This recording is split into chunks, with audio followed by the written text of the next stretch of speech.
I was gonna end this video after the demonstration, but I figured it wasn't fair to not show the bottom of the chassis at least once. Just a high-level overview here. This is an old military surplus filament transformer that happens to be the right voltage, 5 volts, for the 5559 Thyratron tubes. I added a dropping resistor in series with the primary of the filament transformer because our modern day line voltages are higher than what the transformer was designed for. And for Thyratrons, the filament voltage is pretty critical, so you don't want to let it go too high or too low. Each Thyratron has a little silver mica capacitor between the grid and the cathode. This suppresses noise that could show up on the grid from capacitive coupling from the plate. It's recommended in books like Industrial Electronics Made Easy, which was a great reference for designing this circuit. This is sort of the modern aspect, modern being 1970s instead of 1940s and 50s. I used a LM339 comparator and an LM348 op amp. I think both of those are 4-section each. Basically what I've got going on is I've got a positive and negative voltage regulator generating positive and negative 15 volts from this little transformer that I picked up at Radio Shack. I'm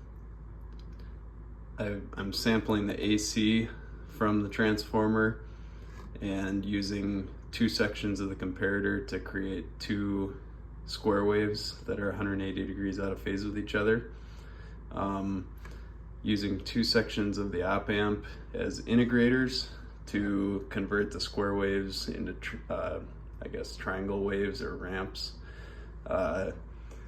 Then the input signal, which is just a DC control voltage ranging from about 0 to 5 volts, comes in through this shielded cable, gets buffered by the one section of this op amp, and then gets compared against the ramp waveforms from the integrators in 2 more sections of the comparator.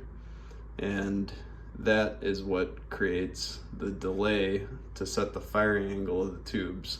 So the higher the control voltage is,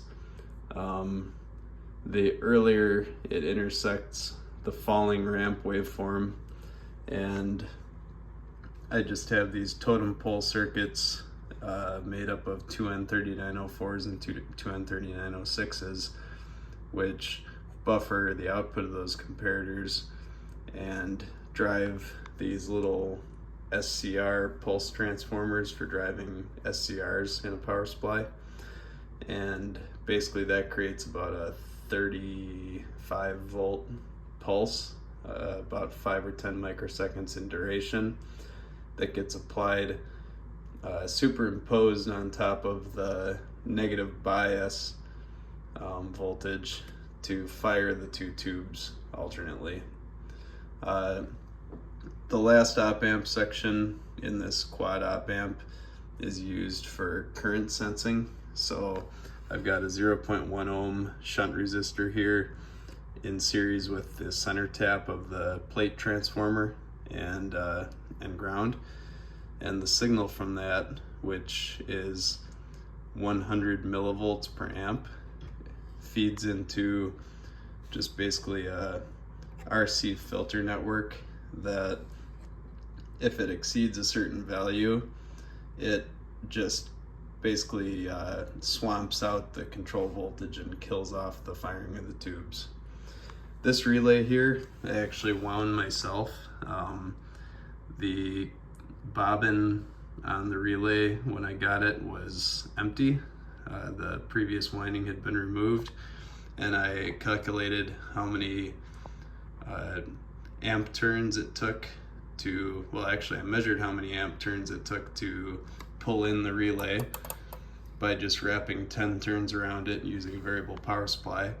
And then based on that, I calculated how many turns it would take to pull in the relay using 1/2 amp, because that's what the field winding on the motor uses, that's intended to be used with this drive.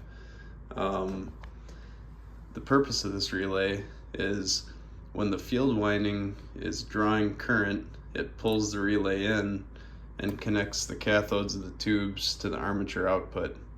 If the field current goes away, the relay opens and kills armature current. The reason you have to do this is because if you lose field in a DC motor, you'll have an overspeed event, and the motor will fail mechanically, catastrophically, and it's not good. So this is a loss of field protection relay, which is a very important part of any DC motor drive. This bridge rectifier here, I'm only using 2 diodes in it. This provides the field voltage.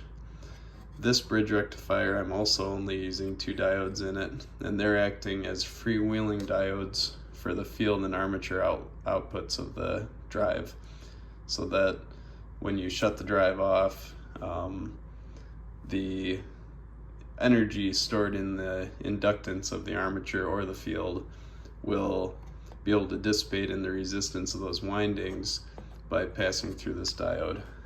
What else do we have here? This is a little voltage doubler circuit. The bias supply has to float at cathode voltage, which is the positive output voltage of the motor drive. So in order to do that, I use the 5-volt filament supply transformer voltage, doubled it, and end up with about negative 15 volts that feeds into these 2 trigger transformers to bias the tubes negative when you don't want them to fire.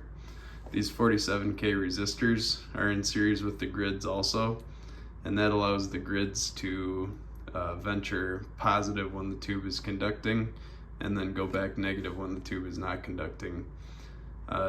You don't want to try and force the grids of a Thyratron positive or negative when the tube is conducting, because the grid is immersed in the plasma between the cathode and the plate, so it's going to have some positive voltage that it's held at by that plasma, and if you try and force it to a lower voltage or a negative voltage, you will create too much grid current and damage the tube. That is a majority of what's going on here.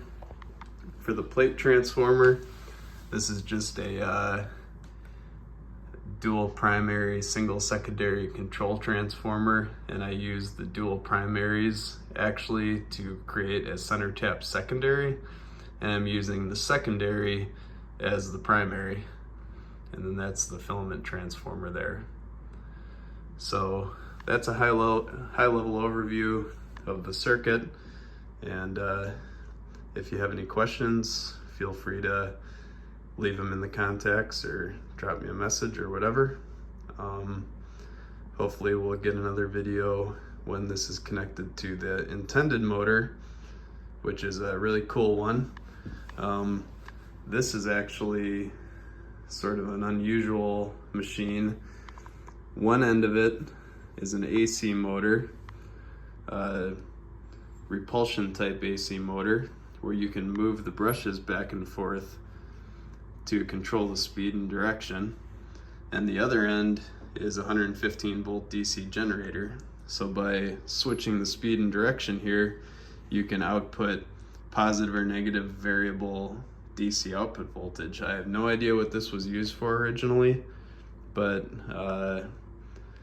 I've just been using it as a DC motor, not even connecting the AC end of it, and it was made by Leland Electric in Dayton, Ohio. So pretty cool old thing that came out of the scrap pile. Anyway, thanks for watching, and hopefully we'll get some more videos up soon. Thanks.